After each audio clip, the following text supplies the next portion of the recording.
Praise the Lord. நாள் 27 தியான பகுதி யாத்திராகமம் 3ஆம் அதிகாரம் மற்றும் 4ஆம் அதிகாரம். 3ஆம் அதிகாரத்தை நாம் வாசிப்போமானால் அதில் மோசே மீதியான் தேசத்தில் தான் திருமணம் செய்து கொண்ட சிப்போராள் என்னும் மனைவியுடைய தகப்பனாகிய எத்ரோ என்னும் மனிதனுடைய ஆடுகளை மேய்த்து கொண்டிருந்தார். அங்கே தேவ பர்வதம் என்கிற இந்த ஓரை பர்வதம் மட்டும் மோசே வந்த பொழுது அங்கே மலையின் மேல் ஒரு முட்செடியும் அந்த முட்செடியை சுற்றிலும் அக்கினியும் இருந்ததை மோசே பார்த்தார். அங்கே கர்த்தருடைய தூதனானவர் அந்த முட்செடியின் நடுவில் நின்றது நிமித்தமாக அந்த முட்செடியில் அக்கினி பற்றினது. ஆனாலும் அந்த முட்செடியானது வெந்து போகவில்லை, கருகி போகவில்லை. மோசே அதை பார்த்த பொழுது அவர் முட்செடி வெந்து போகாதிருக்கிறது என்ன என்பதாக சொல்லி கிட்ட போய் பார்க்கும்படி வருகிறார். அப்படி மோசே கிட்ட வரும் பொழுது கர்த்தர் மோசையை பார்த்து அந்த முட்செடியின் நடுவில் இருந்து மோசே என்பதாக கூப்பிடுகிறார். இதற்கு முன்பு வரை கர்த்தர் மோசையிடத்தில் பேசவில்லை. ஆனால் என்று மோசே கிட்டி சேருகிறாரோ அப்பொழுது கர்த்தருடைய வார்த்தை வருகிறது. அதாவது ஆண்டவரை கர்த்தர் நம்மோடு பேச வேண்டும் என்றால் அதற்கு நாம் ஆண்டவரோடு கூட கிட்டி நடக்கிறவர்களாக அவரோடு இசைந்து இருக்கிறவர்களாக காணப்பட வேண்டும். ஆண்டவராகிய தேவன் எல்லாரோடும் பேச விரும்புகிறார். ஆனால் கிறிஸ்தவர்களாகிய நாம் தேவ சமூகத்துக்கும் தேவ பிரசன்னத்திற்கும் விலகி இருக்கிறபடியினால் கர்த்தருடைய சத்தத்தை நம்மால் கேட்க முடியாமல் போய்விடுகிறது. எனவே நாமும் மோசையை போல தேவ சமூகத்தில் கிட்டி சேரும் பொழுது கர்த்தருடைய வார்த்தை நமக்கு வெளிப்படும். அப்படி கர்த்தர் மோசையிடத்தில் பேசுகிற காரியம் என்னவென்றால், உன் காலில் இருக்கிற பாதரட்சியை கழற்றி போடு. அதாவது கர்த்தர் மனிதனத்தில் பேசும் பொழுது முதலாவது அவனுக்குள் காணப்படுகிற அசுத்தங்கள், அடிமைத்தனங்கள், போராட்டங்கள், பலவீனங்கள் அவைகளை நாம் அப்புறப்படுத்த வேண்டும் என்றே நம்மிடத்தில் பேசுவார். அதாவது நாம் அறிந்தும் அறியாமலும் செய்கிற தப்பிதங்களை நம்மை விட்டு அப்புறப்படுத்தும்படிக்கு கர்த்தர் பேசுகிறவராய் இருக்கிறார். இரண்டாவதாக கர்த்தர் என்ன பேசினார் என்றால், நான் உன் பிதாக்களுடைய தேவன் என்பதாக தன்னை குறித்து மோசேக்கு வெளிப்படுத்துகிறார். என்றால் கர்த்தர் தான் யார் என்பதையும் தன்னுடைய தன்மைகளை குறித்தும் அவருடைய பிள்ளைகளாகி நமக்கு வெளிப்படுத்தும்படிக்கு பேசுவார். மூன்றாவதாக கர்த்தர் என்ன பேசினார் என்றால், ஜனங்களுடைய உபத்திரவத்தையும் நான் பார்த்தேன் என்றும் அவருடைய வேதனைகளை அறிந்தேன் என்றும் இந்த ஜனங்களை விடுதலை ஆக்குவேன் என்றும் அவர்களை கானான் தேசத்தில் கொண்டு போய் சேர்ப்பேன் என்றும் ஜனங்களுடைய நிலைமைகளையும் ஜனங்கள் வாழ்க்கையில தேவன் செய்ய போகிற காரியங்களை குறித்து பேசினார். கர்த்தர் நம் குடும்பத்தையும் நம் வாழ்க்கையில் நடக்கிற நம் பிரச்சனைகளையும் அவர் அறிவித்து அதிலிருந்து கர்த்தர் நமக்கு செய்ய போகிற காரியங்களை குறித்தும் நம்மோடு தெளிவுபட பேசுகிறவராய் இருக்கிறார். நான்காவதாக கர்த்தர் என்ன பேசினார் என்றால், ஜனங்களை எகிப்திலிருந்து விடுதலையாக்கும்படி உன்னை நான் அனுப்புவேன் என்பதாக சொல்லுகிறார். மோசே யார் என்று மோசையுடைய அழைப்பை குறித்து கர்த்தர் பேசுகிறார். நம்மையும் கர்த்தர் உருவாக்கி இருக்கிறார். நாம் கர்த்தரிடத்தில் கிட்டி சேரும் பொழுது அவர் நம்மோடு கூட நாம் என்ன செய்ய வேண்டும், எதற்கு கர்த்தர் நம்மை இந்த பூமியில் உருவாக்கினார் என்ற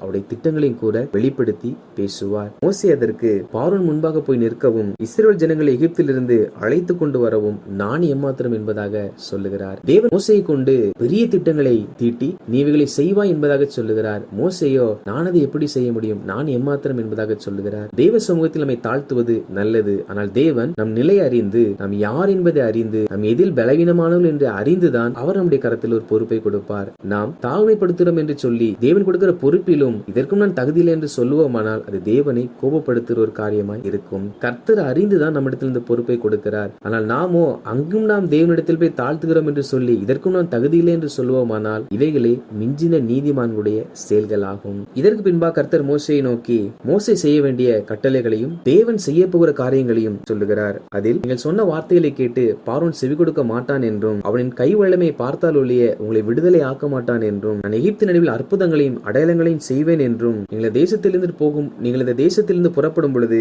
வெறுமையாய் திரும்பாமல் வெள்ளி உடைமைகளையும் பொன்னுடைமைகளையும் வஸ்திரங்களையும் எகிப்திலிடத்திலிருந்து கொள்ளையிடுவீர்கள் என்பதாக கர்த்தர் தாம் செய்ய போகிற எல்லாவற்றையும் குறித்து மோசேக்கு தெரியப்படுத்துகிறார். ஆராதிக்கிற தேவன் பேசுகிறவர். நம்முடைய குற்றங்களை குறித்து அவர் யார் என்பதை குறித்து குடும்பத்தில் உள்ள எல்லா பிரச்சனைகளை குறித்து எதற்கு கர்த்தர் நம்மை உருவாக்கினார் என்பவற்றை குறித்து இனி அவர் நம்முடைய வாழ்க்கையில் என்ன செய்ய போகிறார் என்ற எல்லாவற்றை குறித்தும் நம்மிடத்தில் பேசுகிறவராய் இருக்கிறார். நாம் கிட்டி சேருவோமானால் நிச்சயமாய் அவர் பேசுவார். 4ஆம் அதிகாரத்தை நாம் வாசிப்போமானால் இது 3ஆம் அதிகாரத்துடைய தொடர்ச்சியாகவே எழுதப்பட்டிருக்கிறது. அப்பொழுது மோசே கர்த்தரிடத்தில் ஜனங்களை நம்ப மாட்டார்கள் என்பதாக சொன்னார். இன்றும் அநேகர் நாம் சுவிசேஷம் அறிவிக்காமல் இருப்பதற்கு காரணம் என்னவென்றால் நாம் சொன்னால் அவர்கள் ஏற்றுக்கொள்ள மாட்டார்கள், நாம் சொன்னால் அவர் நம்ப மாட்டார்கள் என்பதாக சொல்லுகிறோம். அவர்கள் ஏற்றுக்கொள்வதும் நம்புவதும் நம் கருத்தில் அல்ல, அது தேவனுடைய பணியாகும். தேவன் பின்பாக இருந்து அவள் இருதயத்தை தொடுவார். நம்முடைய பணி என்னவென்றால் நாம் அவர்களுக்கு சுவிசேஷம் அறிவிக்கிறவர்களாக காணப்பட வேண்டும். அறிவிப்பதே நம்முடைய பணி அல்லாமல் ஏற்றுக்கொள்வதும் கீழ்ப்படிவதும் அது தேவனுக்கும் அந்த மனிதனுக்கும் உரிய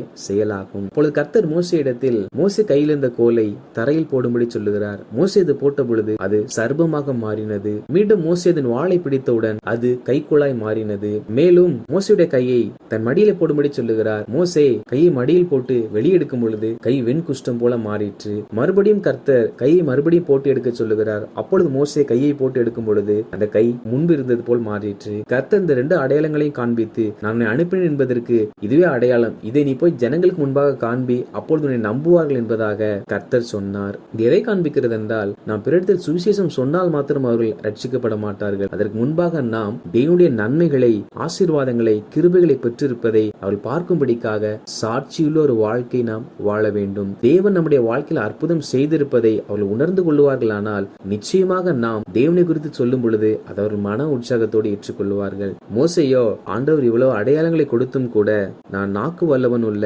திக்குவாயும் மந்த நாவும் உள்ளவன் என்பதாக தன் குறையை குறித்து சொல்லுகிறார். இங்கேயும் மோசே தேவன் சொன்ன அழைப்பிற்கு உடனே கீழ்ப்படியாமல் தன்னிடத்தில் இருக்கிற குறையை சொல்லிக் கொண்டிருக்கிறார். எல்லாரிடத்திலும் குறை இருக்கிறது. அந்த குறை குறித்து நாம் பேசிக் கொண்டிருப்போம் என்றால் ஒரு நாளும் நாம் நிறைவான ஒரு பலனை பெற்றுக்கொள்ள முடியாது. எனவே கர்த்தருடைய ஜனங்களாகிய நான் பரிசுத்தவானாய் மாறின பிற்பாடுதான், வாழ்க்கையில் இருக்கிற எல்லாம் மாறின பிற்பாடுதான், குறைவுகள் நீங்கின பிற்பாடுதான் நான் ஊழியம் செய்வேன், பிறகு ஆண்டவர் குறித்து அறிவிப்பேன் என்று சொல்லாமல் நாம் எந்த நிலையில் இருந்தாலும் நாம் பிறருக்கு தேவனை குறித்து சொல்லுகிறவர்களாக காணப்பட வேண்டும். அப்பொழுது கர்த்தர் மோசேயை நோக்கி, மனுஷனுக்கு வாயை உண்டாக்கினவர் யார்? ஊமையனையும் செவிரனையும் பார்வையுள்ளவனையும் குருடனையும் உண்டாக்கினவர் யார்? கர்த்தராகிய நான் அல்லவா என்பதாக ஒரு கேள்வி எழுப்புகிறார். இதில் பேச முடியாதவர்களையும் கேட்க முடியாதவர்களையும் பார்வை இல்லாதவர்களையும் கர்த்தர் தான் உண்டாக்கினர் என்பதாக சொல்லப்பட்டிருக்கிறது. இன்று இப்படிப்பட்டவர்களை நாம் பார்க்கும் பொழுது இவர்கள் முன்னோர்கள் செய்த சாபத்தினால் இவருடைய பிறந்திருக்கிறார்கள், அல்லது இவர்கள் ஏதாவது பாவம் செய்திருப்பார்கள் என்பதாக அவர்களை குறித்து நாம் அறியாமையினால் பேசுகிறோம். ஆனால் கர்த்தர் சொல்லுகிறார், இவர்களை நான் தான் உண்டாக்கினேன் என்று.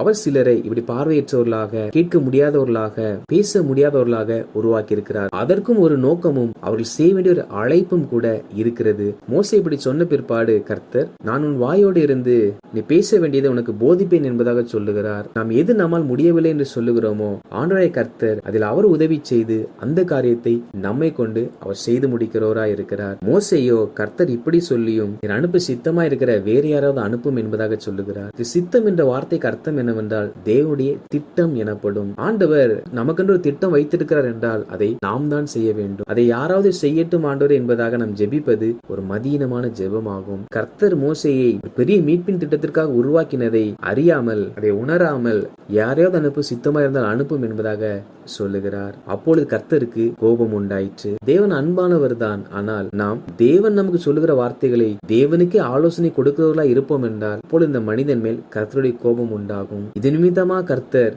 மோசேயின் சகோதரனாகிய ஆரோனை குறித்து சொல்லி, நீ அவனோடு பேசு, ஆரோனை ஜனங்களுக்கு அறிவிப்பான் என்பதாக இந்த தரிசனத்தில் ஆரோனையும் கர்த்தர் இணைக்கிறார். கர்த்தர் எல்லாவற்றையும் மோசே கொண்டுதான் செய்திருக்க வேண்டும். ஆனால் மோசே தன்னை குறித்து தாழ்வாகவே பேசிக் கொண்டிருந்தது நிமித்தமாக அந்த இடத்தில் ஆரோனை கர்த்தர் ஊழிய களத்தில் பயன்படுத்துகிறார். அப்படி என்றால் தேவன் நமக்கு தருகிற வாய்ப்பை நாம் பயன்படுத்திக் கொள்ளாமல் நாம் சாக்குபோக்கு சொல்லிக் கொண்டிருக்கும் பொழுது கர்த்தர் நம் செய்ய தரிசனத்தை இன்னொருவருக்கும் பங்கிட்டு கொடுப்பார் என்பதை நாம் மறந்துவிடக் கூடாது. அப்பொழுது மோசே தன் மாமனாகிய எத்ரோவிடத்தில் போய் என் ஜனங்களை நான் சந்தித்து வர வேண்டும் என்பதாக சொல்லுகிறார். தன் மனைவியையும் தன் பிள்ளைகளையும் கூட அழைத்து செல்லுகிறார். இதற்கு பின்பாக கர்த்தர் பார்வோன் ராஜாவிடத்தில் சொல்ல வேண்டிய சில வார்த்தைகளை குறித்து மோசையோடு கூட பேசிக் கொண்டிருக்கிறார். அப்பொழுது வழியிலே கர்த்தர் மோசைக்கு எதிர்பட்டு மோசையை கொல்லும்படி பார்த்தாராம். அப்பொழுது மோசையின் மனைவியாகிய சிப்போரால் ஒரு கூர்மையான கல்லை எடுத்து தன் மகனுக்கு விருத்த சேதனம் செய்தாலாம். ஒவ்வொரு தாய்மார்களும் எழும்பி தங்கள் பிள்ளைகளுக்காக திறப்பிலே நின்று அவர்கள் எல்லா அசுத்தங்களில் இருந்தும் பாவத்திலிருந்தும் உலகத்திலிருந்தும் வேறு பிரிக்கப்பட்டவர்களாய் வாழும்படிக்கு